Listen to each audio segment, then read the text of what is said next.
para mí, ese relato que me hacía don Rafael, un viejo liberal, bueno, ya dije su filiación, de los años 40. Muy buenas tardes a todas las personas que nos ven a esta hora, que participan de este conversatorio de una nueva tertulia Cueva de Letras. Hoy tengo el honor, el placer de contar con la presencia del maestro Alberto Antonio Verón, poeta, filósofo, recientemente premiado con mención de honor con su obra Librería de Viejo, de la cual hablaremos al lado de un maestro total con el que he tenido el placer de compartir en muchas ocasiones, el doctor en literatura Rigoberto Gil, que está con nosotros y que nos acompaña en este conversatorio. Escritor, maestro de la Universidad Tecnológica, los dos, también muy premiado a nivel de literatura. Tuve el placer de leer Mi Unicornio Azul y he tenido el placer de leer Librería de Viejo del maestro Alberto Verón. Aquí estamos los dos, tenemos estos dos invitados de lujo, estas dos luminarias, con las que quiero contarles una anécdota muy especial. Fueron con ellos que dimos inicio a los programas de tertulia Cueva de Letras hace 2 años en plena pandemia. Ellos abrieron la biblioteca pública, ahora ellos están acá para seguirnos diciendo que la biblioteca está viva y vibrante. Entonces, la Alcaldía Municipal de Pereira, Gobierno de la Ciudad, la Secretaría de Cultura de Pereira y la Biblioteca Pública Ramón Correa Mejía les dan la bienvenida a esta nueva tertulia Cueva de Letras, un conversatorio con el maestro Alberto Verón y el maestro Rigoberto Gil. Bienvenidos, con un fuerte aplauso y que comience esta. Bueno, muy buenas tardes a nuestros invitados. Muchas gracias a Carlos Vicente por esa presentación, por la invitación que nos hace a estar acá para hablar de algo que tanto a Alberto como a mí nos interesa mucho, y es lo que tiene que ver con el oficio de escritor, con el oficio de pensar, con el oficio de ejercer en ese sentido una práctica que es muy necesaria en nuestro país, que es la de construir memoria y de trabajar a partir de la construcción de una palabra personal, individual, una mirada de mundo, y en ese sentido poder buscar la posibilidad de dialogar, de entrar en contacto con posibles lectores y con personas que estén inquietas por los temas que a nosotros nos han inquietado siempre. Me place presentar a Alberto Verón Ospina, un escritor, un filósofo, profesor muy conocido en nuestro ámbito del eje cafetero. Alberto es doctor en Historia de América Latina de la Universidad Pablo Olavide de Sevilla. Es profesional en Filosofía y Letras de la Universidad de Caldas. Ha sido periodista, ha ejercido la crónica o la crítica y la crónica cultural desde hace muchos años en la ciudad. Es autor de una serie de libros muy importantes para nuestra memoria cultural. Por un lado, una serie de ensayos muy académicos, muy bien pensados sobre temas que nos atañen a muchos. Entre esos libros puedo mencionar uno del 2005, Walter Benjamin, Pensador de la Ciudad, Usos y Recepciones en América Latina, Filosofía y Memoria, El Regreso de los Espectros, un libro de 2007, Víctimas y Memorias, Relato Testimonial en Colombia, y uno de sus últimos libros en ese campo del ensayo, Entre Cerros y Montañas, Memorias de Resistencia en Quinchía, Colombia. En ese sentido, pensando en este tipo de trabajo que Alberto ha hecho, debo decir también que él es el director de un grupo de investigación reconocido a nivel nacional que se llama el de Memoria, Filosofía y Memoria, y como poeta ha publicado 2 libros en especial. un libro que me gusta mucho, que es del año 1999, un libro que si lo admitimos dentro del plano de la literatura que hemos hecho en nuestra localidad, es un libro que abre puertas, paisaje urbano del siglo que amanece, con el cual ganó una convocatoria de la colección de escritores pereiranos, y el último libro publicado por él también en la colección de escritores, Librería de Viejo. Pero también dentro de su faceta tenemos a este escritor Alberto Verón, que cabalga entre la poesía y el ensayo, y en ese sentido hay dos libros también muy especiales: Caminar y Detenerse, de 2018, y el último, que lo tengo aquí conmigo, Cuadernos de Confinamiento, un antes y un durante, a propósito de su experiencia muy personal, pero que nos atañe a todos, del confinamiento social, a propósito de la pandemia. De modo que, Alberto, bienvenido, muchas gracias por aceptar esta invitación en la Cueva de las Letras. Yo quisiera plantearle a Alberto como 4 momentos especiales, y que nos cuente precisamente esos 4 momentos que me parecen fundamentales. El primero es su formación universitaria, sus estudios en filosofía, su labor como cronista cultural. Alberto, ese sería como el primer tema. Me gustaría que nos hablaras un poco de ese comienzo tuyo, no solamente como académico, como filósofo, sino también como escritor, en un tiempo en que los dos lo sabemos por las cosas que hemos investigado en nuestra ciudad, pues haces un trabajo muy interesante a nivel de la ciudad, un trabajo en torno de los temas de la modernidad y de la posmodernidad, en un momento en que esos temas casi no se hablaban. Me gustaría que nos hablaras justamente de ese primer momento. ¿Qué significa para ti? ¿Cómo lo podrías sintetizar? Bueno,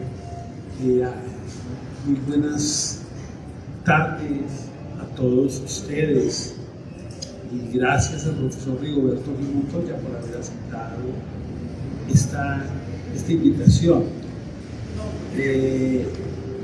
Siempre para mí será muy significativo estar observando los anaqueles de la Biblioteca Pública de Pereira, Ramón Correa, por lo que significó para nosotros como tempranos lectores de la biblioteca, por allá en los años 80. Y esa experiencia de los años 80 nos la marca o nos la define dos instancias muy valiosas.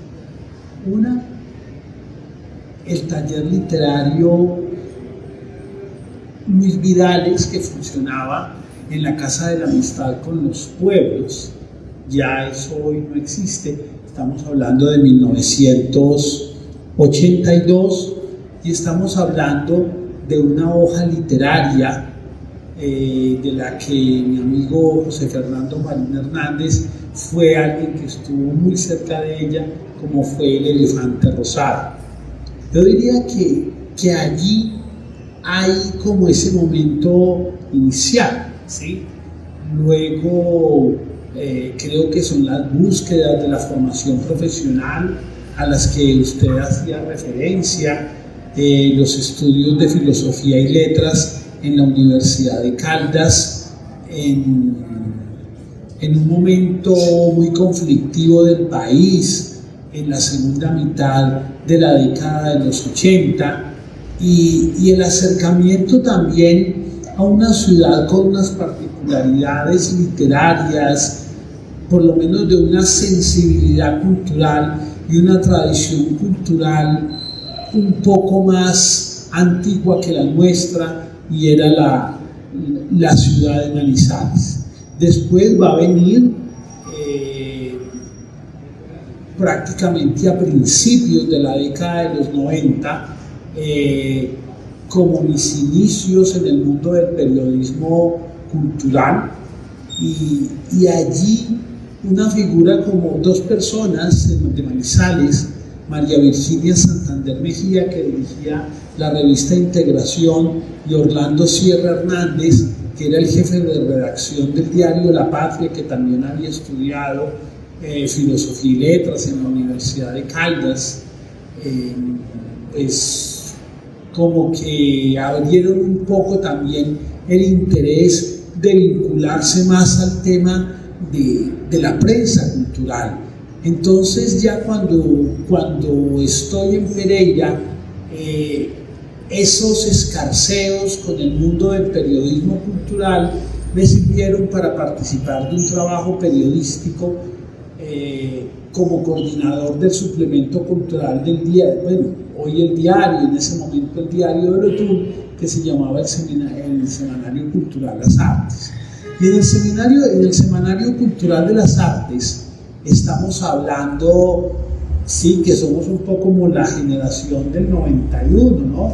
La generación de la que nos tocó como vivir todo ese proceso de esa Colombia que buscaba una mayor integración, que buscaba salirle a escaparse de ese designio de la guerra.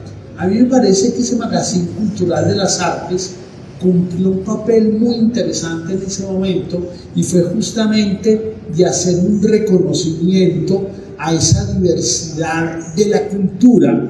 Usualmente cuando se habla de los magazines culturales o de la prensa cultural de fin de semana, se piensa o se pensaba eran los formatos de la poesía, de la literatura, de la llamada música y el cine culto, y en ese momento fue una experiencia muy interesante porque tras de ese suplemento cultural de las artes empieza a emerger una generación de jóvenes, de artistas que empezamos a publicar allí y también a experimentar en formas con ese suplemento. Lilian Salazar Chufi, Guillermo Costaín, el mismo Rigoberto Gil Montoya, Gustavo Colorado Grisales, Héctor Escobar Gutiérrez, José Fernando Marín Hernández, Dioscórides Pérez, Dora Cecilia Ramírez. Bueno, uno puede empezar también junto a esos escritores a la emergencia de un tema que sí considero que fui pionero, pues si de algo tal vez uno se pueda autoindicar el haber sido pionero, que fue el tema de mirar la ciudad y de mirar la cultura popular. Entonces esa fue una sección que se llamó Señales para encontrar la ciudad y que se sostuvo a la larga de la década de los 90 en un momento muy complejo de Pereira, que fue todo ese proceso de romper físicamente con la Pereira tradicional y pasar a una ciudad más moderna. Y digo romper porque se dieron muchos ensanchamientos de vías, se generaron muchos espacios nuevos que rompieron como las tradiciones comerciales, de construcción del antiguo centro de Pereira.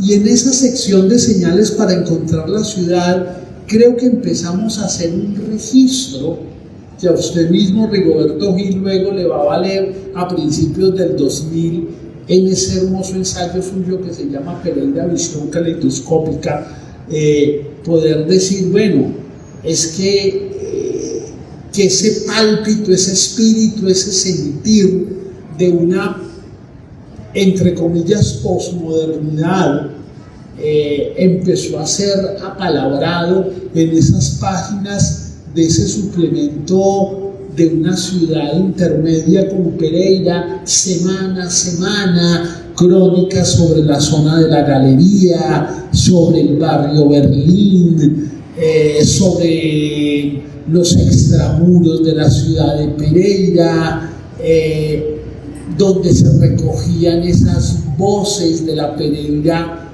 informal, la Pereira de la calle, lugares de la ciudad que ya han desaparecido. Hicieron parte como de ese momento de transición de esa Pereira tradicional a esa Pereira moderna. Y reitero, por último, que sería importante recuperar como patrimonio de la memoria cultural de la ciudad esas crónicas, esos textos de señales para encontrar la ciudad. Bueno, Alberto, pues agradezco esa mención precisamente a señales para encontrar la ciudad, y lo agradezco porque es como un momento, años 90, comienzos de los años 90, en que incluso, hay que decirlo, empieza nuestra amistad al lado de la amistad con Gustavo Colorado, con José Fernando Marín, y creo que eso nos va a servir a todos como para empezar a preguntarnos por temas necesarios dentro de ese desarrollo social y cultural del cual nosotros fuimos testigos en ese momento, y como lo dice Alberto, pues ahí hay un trabajo que habría que rescatar y repensar, como es el de señales para encontrar la ciudad. Y yo quisiera agregar en ese sentido, Alberto, este segundo momento que me interesa que nos hables, que sería el de la labor docente tuya y las preocupaciones intelectuales tuyas, porque están vinculadas con ese primer momento, pero lo que yo noto es que también el hecho de este segundo momento va a ser muy importante en el sentido en que vas a plantear una mirada a la ciudad y a los procesos culturales desde un ámbito académico, es decir, no se trata solamente de una apuesta por lo que se siente empíricamente como ciudadano, como paseante, sino que ya hay una preocupación también por pensar la ciudad con categorías que vienen justamente de todo el trabajo intelectual que habías hecho, pero también una formación que recibes a nivel universitario. Pienso que en esa labor intelectual viene ese Alberto Verón Ospina con una formación académica que pone que le sirve de base para reflexionar en torno de temas de la cultura desde otro ámbito. Entonces, me gustaría que nos hablaras un poco de ese segundo momento y de dónde surgen esas preocupaciones intelectuales, si las podemos asumir como nuevas o las podemos asumir como parte de los diálogos que justamente tienes desde el ámbito académico. A ver, indudablemente reconocer la labor del profesor, y en este caso la labor del maestro, es algo sumamente importante, porque por un lado es muy difícil llegar intuitivamente a los libros. Es necesario también el maestro o que te diga o que te haga una invitación a leer determinado libro o que tenga en su biblioteca determinado libro.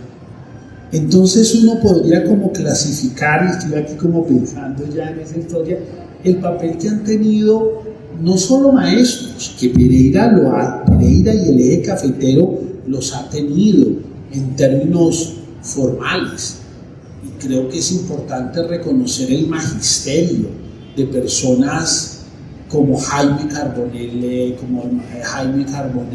hoy desaparecido, Raúl,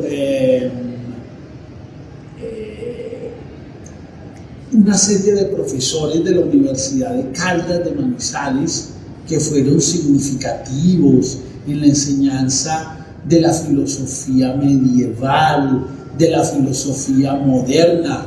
Yo siempre hablaré de lectores infatigables de filosofía del lenguaje como Heriberto Santa Cruz, lectores de filósofos como Isaiah Berlin, como Javier Vélez, que para mí haber leído a Berlin allá en los años 80 fue una experiencia a contracorriente de eso que él llamaba la contrailustración. Pero también existieron bibliotecas muy significativas, ¿sí? Y no es porque esté acá, sino que fue muy importante haber podido ir de la mano, por ejemplo, de José Fernando Marín y reconocer ciertos textos. Germán Hesse, Roger Martin Vigar, escritores que estaban allí muchas veces olvidados, pero es también el amigo, el lector con un tiempo de más experiencia, el que te los puede señalar. Pereira tenía escenarios muy interesantes en su momento, como fue el taller literario Luis Vidales y luego la misma biblioteca del recién fundado Banco de la República, donde empezaron a circular toda una serie de textos y una serie de intereses. Entonces, cuando yo llego a estudiar, cuando yo digo, bueno, yo escojo la carrera de querer ser profesor de filosofía, es porque había tenido como una experiencia mixta entre la filosofía y la literatura, porque había escuchado unos maestros, unas voces que pasaban por la ciudad, pero la ciudad también tenía unos conferencistas, tenía unos maestros que ya no están con nosotros, pero creo que fueron clave para la sensibilidad de una generación, desde Gildardo Castaño Orozco, que fue maestro de economía política en mi secundaria, sí, hasta el reconocimiento a personas como Eduardo López Aravillo, como Julián Cernarango. Yo tengo perspectivas filosóficas distintas o literarias distintas a las de ellos, pero sé que su existencia, sé que su papel social, creo que nos sirvieron de modelos previos a los que hoy somos un poco los profesores actuales. Entonces, como en ese contacto con Pereira y luego con esa llegada a Manizales y la experiencia del mundo cultural de Manizales, me encuentro ya en los 90 con una nueva experiencia, que es un momento muy bueno de la maestría en comunicación de la Universidad Tecnológica de Pereira, un poco bajo la égida de Jesús Martín Barbero, donde hay un interés por leer la cultura urbana, la cultura de la ciudad, la cultura popular, la cultura de masas, a partir de una corriente filosófica que a mí siempre me ha interesado y que la he trabajado en mis textos, que es la teoría crítica de la sociedad, especialmente las perspectivas filosóficas de Benjamin Adorno. A mí me parece que esa parte teórica, crecida alrededor de la universidad, yo la he trabajado toda mi vida como maestro, como profesor de las universidades donde estaba. Bueno, Alberto, sí, estamos de acuerdo y qué bueno que hayas mencionado también escritores y autores que en su momento fueron esenciales para nosotros, como el caso de Eduardo López Jaramillo, el caso también de Jaime Ochoa con su biblioteca, que nos enseñó a advertir sobre todo que teníamos una memoria escrita y que era una memoria invaluable que había que valorar, y por supuesto entras ahí con tu magisterio a seguir con esos diálogos. Me gustaría, Alberto, así un poco como para cambiar de dinámica, así sea un momento, me gustaría pedirte que leyeras un poema de paisaje urbano del siglo que amanece, y en especial un poema que a mí me parece excepcional, que es Conjunto Cerrado. Bueno, Paisaje urbano del siglo que amanece es un libro del año 1999 y está dedicado el poema a mi hija Valeria, a quien veo una novela de ella hoy como en los estantes de la Biblioteca Pública de Pereira. Entonces uno dice, son bellas coincidencias de la vida. El poema se llama Conjunto Cerrado. Bueno, señalo que también en esa época yo vivía vecino de Rigoberto Gil en un conjunto residencial arriba, en Dos Quebradas, de esos conjuntos que empezaron a ofertarse a finales de los años 90. Y había muchos lotes libres que se estaban construyendo. Entonces teníamos que ir en bus, ¿sí? De nuestro trabajo por la noche al Conjunto Cerrado. Era ya con esa experiencia de una ciudad cada vez más grande. Conjunto Cerrado. A Valeria. Pronto urbanizarán estas tierras, pero recuerda que hubo grillos y de la montaña descendía el agua como la cabellera líquida de un dios acuático. Pronto habrán hombres y máquinas soltando flatos grises sobre la hierba. Recuerda para entonces estos estrechos caminos que llevaban a un enjambre de casas campesinas. Estaban primero, antes que los anuncios de venta y el mismo plástico de esas ventas que rodaba sin fluido alguno de memoria por el río.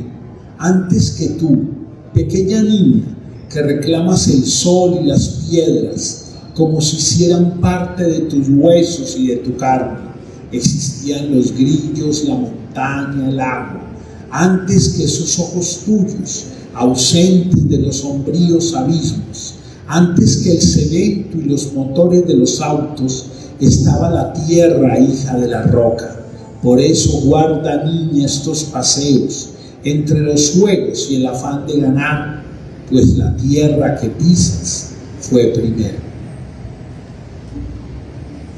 Bueno, Alberto, muchas gracias. Ese poema a mí siempre me ha parecido un poema clave en la poesía que hemos escrito en la ciudad, porque es un momento en el que el poeta evidencia sin duda cambios significativos en la urbe, a nivel de su estructura, de su mapa geográfico, hablar de un conjunto cerrado, por ejemplo, pues eso implica una historia, hay un momento en el que se puede hablar de unas nuevas formas del habitar, y sin duda el poeta y el escritor, en este caso Alberto, pues estaba muy atento a esos cambios significativos de la ciudad, y por eso deja registro en su literatura, en su escritura. Hay un tercer momento que lo quiero ligar a Alberto, que tiene que ver precisamente con los inicios del escritor, con los inicios del escritor en todos los ámbitos, el ensayista y el poeta, y quiero partir de una imagen que para mí siempre será memorable en orden a que hace parte también de mi memoria personal, y es que siempre lo he dicho, la forma en que conocí a Alberto Berón creo que es significativo para esto que le quiero preguntar a él sobre esos inicios de su escritura. Cuando yo conozco a Alberto a comienzos de los años 90, él vivía muy en el centro de la ciudad, y un amigo me dijo, pues como vayamos a conocerlo, y entonces Alberto nos había invitado a su casa. Era una casa de 2 pisos, y Alberto vivía en el segundo piso, y vivía como en una especie como de vida monjeril. Solo tenía una cama, un par de cuadros mal colgados, porque nunca ha tenido orden en esas cosas, tampoco ha tenido orden en la forma en que tiene sus libros. Y entré a su habitación y olía a 2 cosas: olía a cera mezclada con cigarrillo, con humo de cigarrillo. Ese olor a mí me impactó sobremanera, porque yo dije, así vive un escritor. Es decir, yo no sabía cómo era un escritor, yo apenas quería quizá hacerlo, pero no tenía las condiciones que tenía Alberto, y de pronto entro y veo este medio desorden, pero al mismo tiempo orden, pero al mismo tiempo una autonomía, pero al mismo tiempo un lugar como muy entrañable de una intimidad. Y yo dije, así vive un escritor. Alberto, ¿estaba equivocado? Sí, así vivía un escritor pereirano de los años 90, pero ese escritor pereirano vivía con su mamá y vivía. Así vivía un escritor de los años 90 en Pereira, en el centro de la ciudad, pero ese escritor pereirano vivía con su madre y con sus tías. Este segundo piso tenía algo también de altillo, ¿sí? Había un control sobre 2 calles, una calle y una carrera, ¿sí? Yo había vivido mi infancia en otro punto neurálgico de la ciudad, que era la avenida del Ferrocarril. Venirme a la tercera con 21 significó en algún momento una incertidumbre, pero luego me significó también la posibilidad de vivir en un entorno nuevamente de barrio, porque yo venía del barrio San José, pero la avenida del Ferrocarril fue destruyendo como las dinámicas del barrio San José. y la ampliación de la calle 14 todavía más rompió esas dinámicas. Entonces, estar en la tercera con 21 que usted conoció fue recuperar esa ciudad, y allí había un escritorio en caoba de madera. Yo todavía escribía en cuaderno y máquina de escribir. Bueno, yo sigo usando cuadernos, y en verdad había muchos libros, y en esa época yo creo que yo soy como de las últimas generaciones que fumábamos, y fumar en ese momento hacía parte de los rituales. Fumar hacía parte de esos rituales culturales, ¿sí?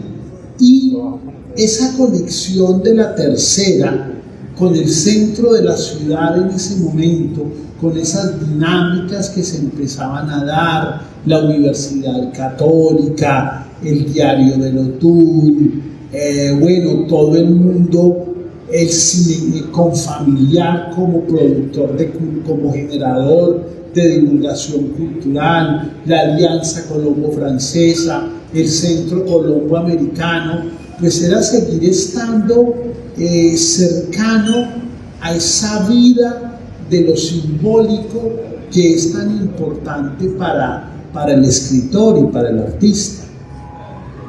Sí, incluso agregaría algo que tiene que ver eso con un circuito cultural.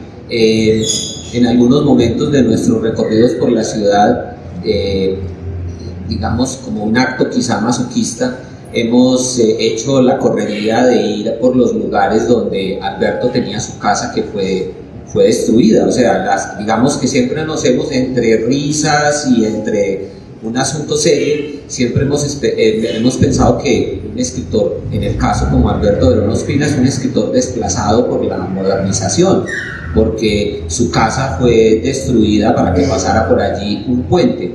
Y creo que justamente esa pérdida, esa evocación que luego va a ser su casa de la madre, muy próxima a su adolescencia, pues esa ausencia de alguna manera se llena precisamente con escritura, con literatura, con reseñas, con trabajos de investigación y con poesía. Y creo que en ese orden pues estamos hablando de un escritor muy coherente, pero además yo quiero agregar algo más a esa dinámica, y es que yo siempre he sido un admirador de la escritura y del empeño de Alberto Verón, porque pocos como él son escritores de todos los días. Yo envidio eso. Alberto Verón escribe todos los días, apunta, anota, tiene yo no sé cuántos moleskines tiene en su casa y en su biblioteca, incluso moleskines en momentos en que eso era un asunto extraño. Ahora pues uno los consigue en los centros comerciales, pero antes alguien tenía que viajar a Europa, a los Estados Unidos, para traer un moleskine. De hecho, él alguna vez me trajo uno de esos, y por fortuna no habían llegado a la ciudad todavía, entonces era para mí un regalo muy preciado. Cuando hablo de los moleskines, hablo de esas libretas pequeñas que escritores como Ernest Hemingway hicieron muy famosas, porque eran como libretas. Estas son ya más grandes, ya no son tan hermosas como las otras. Quiere decir que el escritor también ha entrado en decadencia incluso en ese sentido, porque las otras eran más pequeñas, más entrañables, y claro, eran como esas tarjetas, esas libretas para la guerra, ¿no? De la contingencia, donde puedo anotar algo que justamente se me pueda olvidar. Y bueno, hasta en eso estamos hablando de un escritor en permanente ebullición y en permanente construcción, porque justamente la escritura de Alberto también se alimenta mucho de lo aforístico, se alimenta mucho de esa frase sentenciosa, de eso que escucha. El buen escritor sabe escuchar, y en este caso pues yo quiero agregar justamente como esos elementos que son propios del escritor que nos acompaña hoy. Un cuarto momento, Alberto, que lo podemos por supuesto ligar con los tres anteriores, tiene que ver con algo que hace parte también de la evolución del escritor: el compromiso intelectual, el compromiso político del escritor. En un país en el que por lo general los escritores no suelen tomar partido, ni se les advierte alguna afiliación política que defiendan. En general el escritor colombiano, diría yo, Alberto, y no sé si estarás de acuerdo conmigo, es un escritor apocado, es un escritor que de alguna manera se desliga del ejercicio de la política pensando que eso le puede contaminar su obra o que asumir algún compromiso puede traerle alguna consecuencia. No es el caso tuyo, por supuesto, y me gustaría que nos hablaras un poco de eso, de ese ejercicio intelectual que está ligado con unos compromisos políticos, es decir, quiero decir, no compromisos de partido ni mucho menos, sino compromisos intelectuales propios de quien se pregunta por lo que pasa en el país, y en este caso con una categoría que has defendido mucho desde hace tiempo, que es la categoría de la memoria histórica. ¿Qué podrías decirnos al respecto, Alberto? Oh, pues tremenda pregunta. Voy a partir de una imagen. Había un señor mayor, bueno, yo era muy niño, estoy hablando de 1970, don Rafael. Don Rafael tenía una casa en la esquina de la 14 con 12, eso era 14 con 12 bis, frente al colegio Rafael Uribe. Yo a veces visitaba la casa de don Rafael, subía donde el viejo Rafael usaba Ruana, en una ciudad más fría, un poco parecida a esta, y él tenía una biblioteca. Y él me decía, me llamaba y me sacaba unos libros de su biblioteca, que eran libros, yo me los he ido reencontrando luego, eran unas versiones liberales sobre la violencia en Colombia. Eran publicaciones de los años 40 y de los años 50, donde se mostraban con fotos, no sé qué diría allí, yo era muy niño, los daños que había hecho un partido político al otro en el campo colombiano.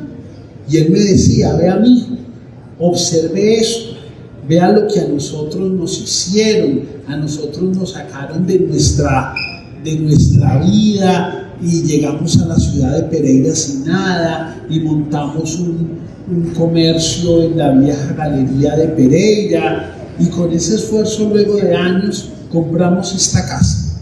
Para mí, ese relato que me hacía don Rafael, un viejo liberal, bueno, ya dije su filiación, de los años 40, a mí siempre me marcó.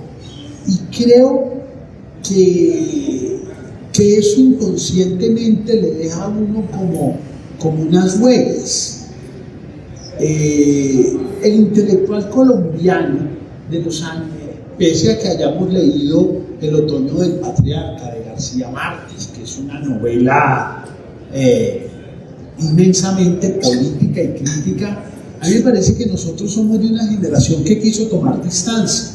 El intelectual un poco en su torre de marfil, ese modelo de Hölderlin, del intelectual completamente libre de ataduras. Sí, creo que eso es algo que a nosotros nos persiguió, o a mí por lo menos, hasta los años 90, prácticamente, con todo el discurso de la posmodernidad, del individualismo. Creo que eso es una parte nuestra. Pero,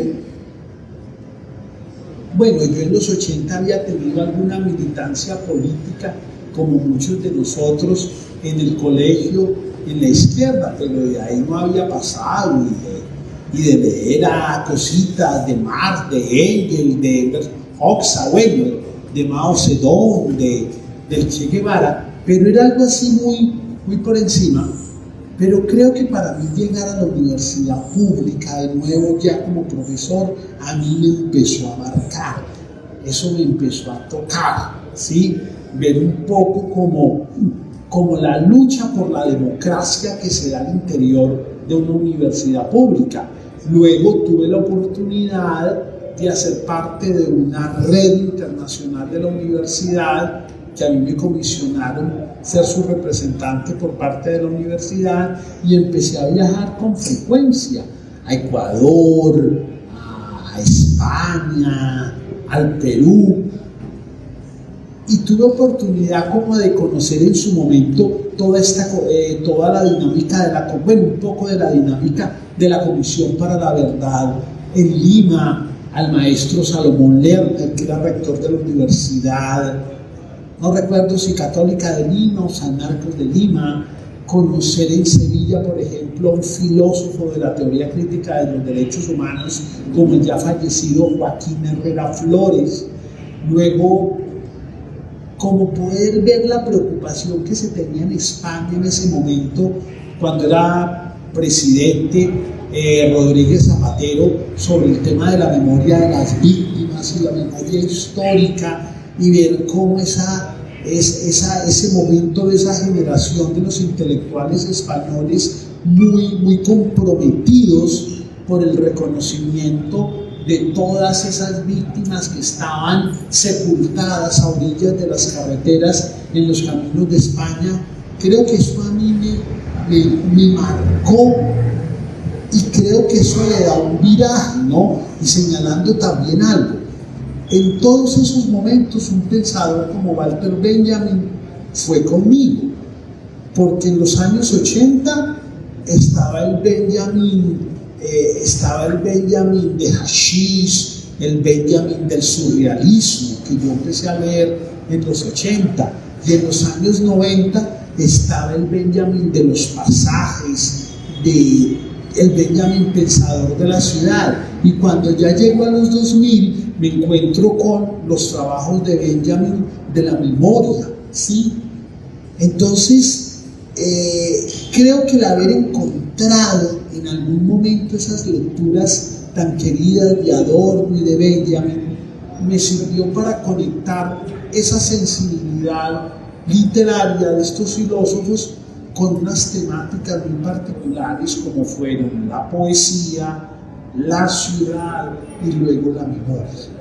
Claro que sí, y ahí habría que, sé que no te vas a perdonar si luego recuerdas esta charla, y es que en este tema de lo benjaminiano y la memoria, pues tu maestro Reyes Mate ha sido también fundamental a propósito de todo ese magisterio que él ha tenido desde España, a propósito de eso, de un Benjamin leído desde las teorías o desde su teoría de la historia y de la forma en que debe asumirse, digamos, una relectura de la memoria. Alberto, me gustaría que, yo sé que ya estamos un poco ahí como cerrando, que nos leyeras un poema de Librería de Viejo, quizá el poema que más te motive a propósito de uno de esos últimos libros que has escrito. Bueno, el sábado algunos centros comerciales de la ciudad se engalanaron con estanterías ya no alusivas a ropa o a otro tipo de artilugios, sino los centros comerciales de la ciudad empezaron a tener estantes con libros. Por casualidad yo estaba en el centro comercial Arboleda y bueno, como buen peregrino voy a centros comerciales. Hay muchos escritores que no frecuentan centros comerciales, yo acepto que yo frecuento centros comerciales.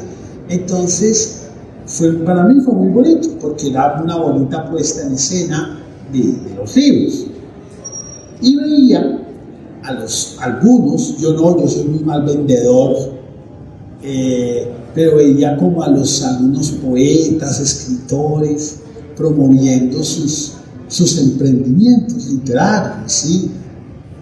Chévere, pues, que aunque la gente no comprara, pero que viera que el objeto libro existe, ¿no? Recuerda lo que hemos dicho, la dificultad que en nuestros tiempos tiene el tema de la lectura. Entonces pensé que el primer poema de Librería de Viejo precisamente es un poema que está dedicado a usted, y ese poema devela el espíritu del escritor pereirano, o por lo menos del poeta pereirano. Ese poema se llama Parque de los Poetas. Dice: los poetas de mi ciudad, criaturas de alas rotas, silvestres y con pies de barro, pávidos a la crítica, bajo la mirada cíclope del progreso, su extinción pareciera inminente. Ansiosos de alcanzar el brillo cegador de las gentes de negocios, invierten en palabras, compran estrellas, caminan entre nubes. Cuando descienden bajo sus suelas de asfalto, atropellan demonios de hierro y se persignan. Señalados como los más humildes, cambian neveras por utopías de fuego.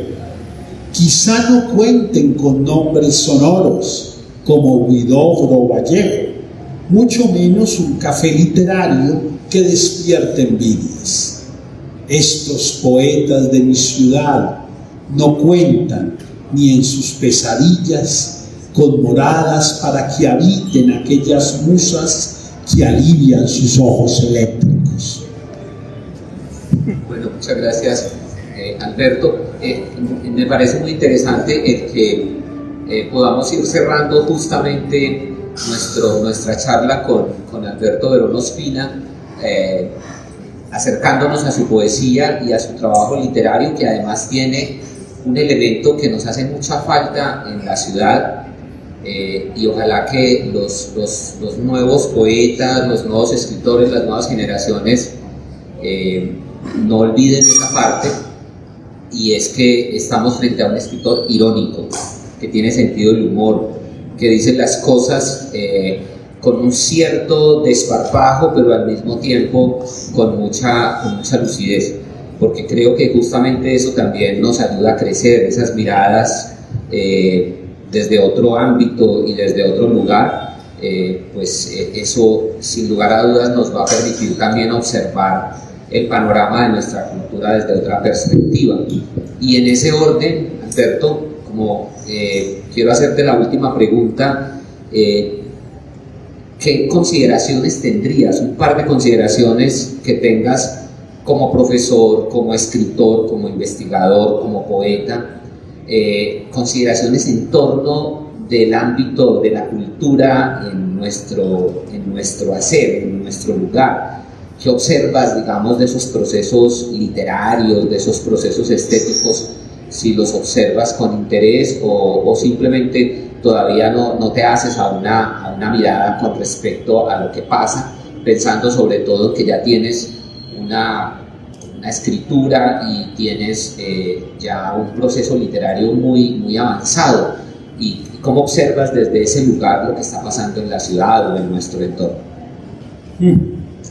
Pues haces la pregunta más compleja. Yo de todas maneras sí quería señalar que en Paisaje Urbano del Siglo que Amanece, en la página 18, tengo uno de los primeros poemas, digámoslo así,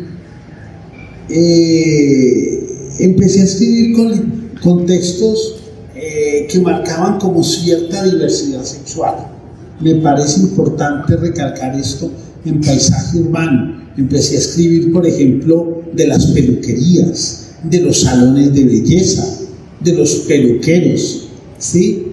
Temas frívolos, pero que están marcando la necesidad de recoger esas voces en la poesía. Y un poco hablando de eso, ¿qué caracteriza? ¿Cómo yo veo las letras pereiranas de este momento? A mí me parece, y creo que eso se le debe mucho al programa de literatura de la Universidad Tecnológica de Pereira. Pues a la gente hay que reconocerlo. Buena parte de nuestros escritores actuales pereiranos les preocupa la literatura pereirana. No sé cuánto desarrollo, no me atrevo a evaluar cuánto desarrollo crítico se esté haciendo, pero uno se observa que hay una preocupación por la narrativa, digamos el desarrollo de la narrativa y de la crónica en Pereira, y algo de la poesía. Hace falta mirar con ojos nuevos el ensayo y la filosofía, ¿sí? Que son géneros más difíciles, más exigentes, pero que también en Pereira ya tenemos como una tradición. Hay mucho comentario, mucha reseña sobre los nuevos, y no tan nuevos, escritores y poetas, pero creo que habría que ensanchar la mirada también a la filosofía y al ensayo. Lo segundo que a mí me parece es cómo lograr hacer un reconocimiento del lugar del escritor. A mí me parece muy valiente las personas del sector literario que se asumen completamente como escritores, ¿sí? Es que ser escritor o ser poeta es prácticamente un salto al vacío. Es distinto cuando tú eres profesor, o médico, arquitecto, pues tú puedes llevar otro tipo de vida, pero la vida del lenguaje, la vida de la creación literaria, la vida del poeta creo que requiere una industria editorial, una industria cultural y una institucionalidad que se apropie más de eso.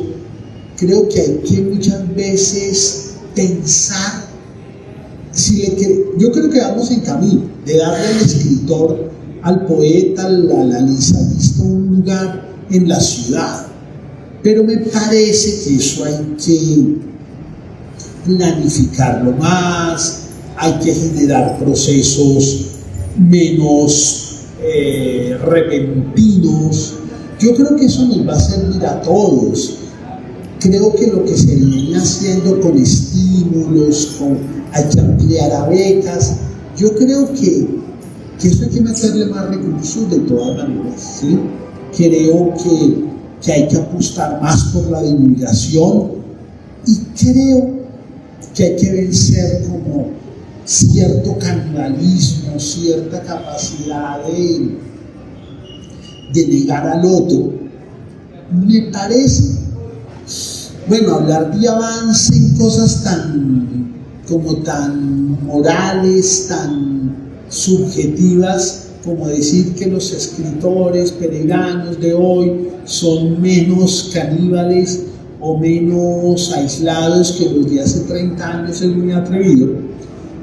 Pero creo que se necesitan lugares de encuentro, espacios de reconocimiento. Considero que es muy importante trabajar el tema de publicaciones y el tema de visibilización de esas actividades.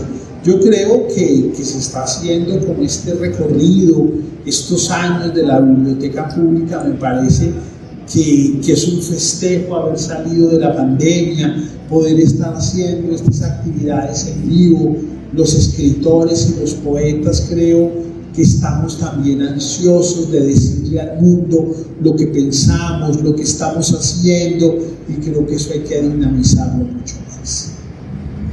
Bueno, pues muchísimas gracias a Alberto Verón por todas estas reflexiones que nos deja precisamente con esta última pregunta de cuál es su mirada en torno a los procesos culturales, a los procesos literarios que está viviendo la ciudad. Pues a mí me alegra mucho poder presentar hoy a nuestro amigo Alberto Verón, recordar que hay una obra muy significativa que ha venido haciendo durante muchos años, en especial en el ensayo y en la poesía, y eso pues simplemente lo agradecemos esta tarde. Así que muchísimas gracias, y gracias también a quienes nos han acompañado hoy en la Cueva de las Letras.